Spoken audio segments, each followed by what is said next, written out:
this is the ting. I built this out of mobile crane set 4108. Bought instructions for it. It is a big boy truck. It has hand of God steering at the top through the light, like the original set does. Openable doors. Boop. The steering wheel is also geared to the same rack, so the steering wheel moves. The seats can lift up. You'd have to be extremely skinny to get in there though, wouldn't you? There is like a fake shift knob there as well. God, this phone is so bad at keeping focus, man. There is that one black pin sticking up. Fake light exhaust. And this is the pièce de résistance.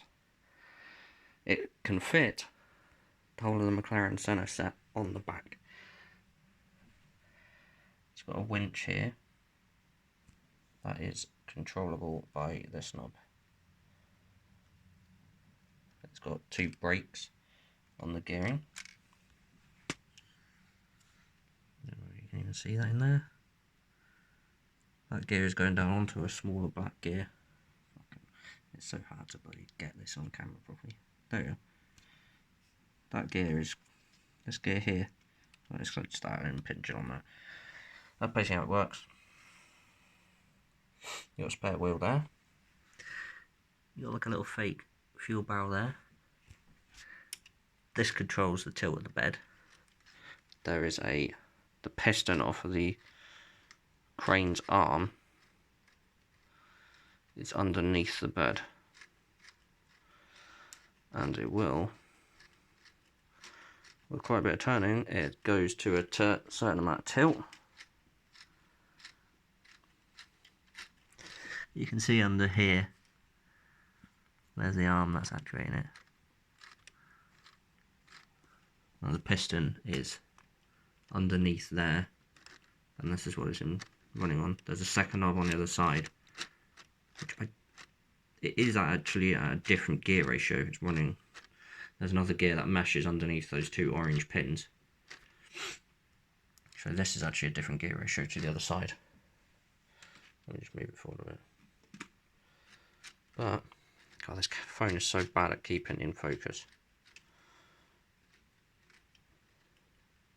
Well, it's at max run.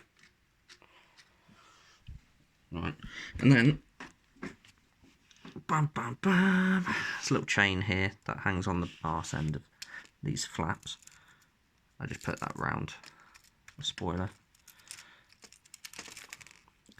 Flaps come down. Boop. And then, with a bit of luck,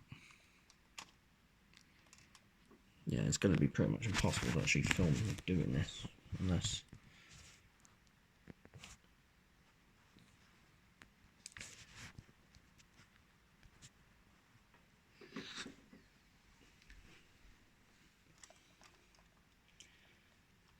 bam, bam, bam. Well, the car only just fits on it, but so it come off, and then you've got which can go back up, and then you can pull the bed back. It takes bloody ages, but there you go. It gets a bit quicker. The actual gear down knob is on either of these sides is very useful because obviously it takes more force to turn the knob when there's more weight added on it. Take that chain out. And then it has a secondary feature. You clip this on.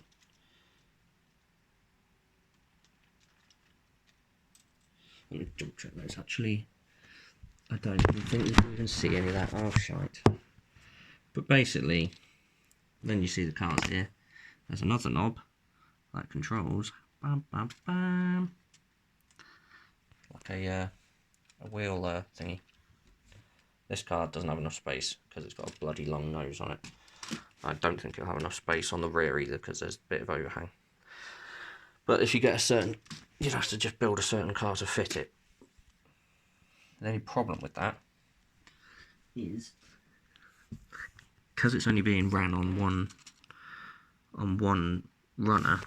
You'll see it's crooked as hell. It's because there's nothing. It's just free floating when it gets out a certain distance. I don't think there's really any space or any parts to put anything to rectify that, really. I think you'd probably have to redesign it. It's very cramped underneath to fit that mechanism and the bed. But, yeah, it's pretty cool. I made sure to use components with stickers hidden in as many places as I could. Things like the fenders and stuff. They're inevitable. Made sure that sticker was there. Only on the other side of it. There it is. Another spare wheel sat under there, and that's the knob that's geared down for the bed.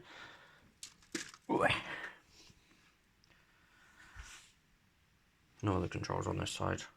Well, the winch controls on this can be on that side as well. Same openable door.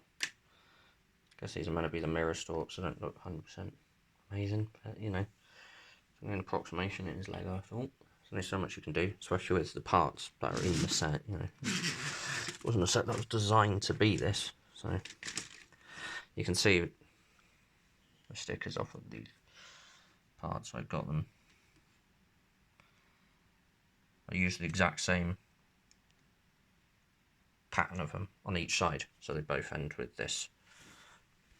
But here's where you can see the this is what's powering the bed tilt. See, it's running the shaft through that piston, which is impinging on there, which is what you see push up through the bed. And you see this is the geared track where this is coming in and out on. And you can see it goes there. And it has a bump stop here. It's stopped by this rod before it hits on here.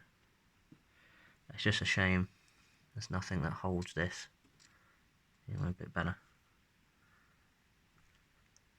I mean, there is there's probably enough space to put it through there, but with the parts that are in the set, you know, that's what it is. It's quite cool that it uses all 8 wheels, even though it's only 6 wheeled. You know, you use the 2 and the mounting places for the spares that like make a bit of sense, rather than just, you know, either leaving them out entirely or just chucking them anywhere. But there's no working engine or anything on this car. It's mostly hollow in there. But, you know, it is what it is with the parts. The front end looks cool as hell though. I love the front end. Obviously the stickers look a bit stupid, 2-ton, but you know, that's what they were used for in the main kit. So same with in here on the fenders. Obviously it doesn't really make much sense, but that's just a part reusage. I mean, you could build it with no stickers on it, obviously, couldn't you? But when I build the main set, I always put the stickers on. But yeah, that's about it. Ciao for now.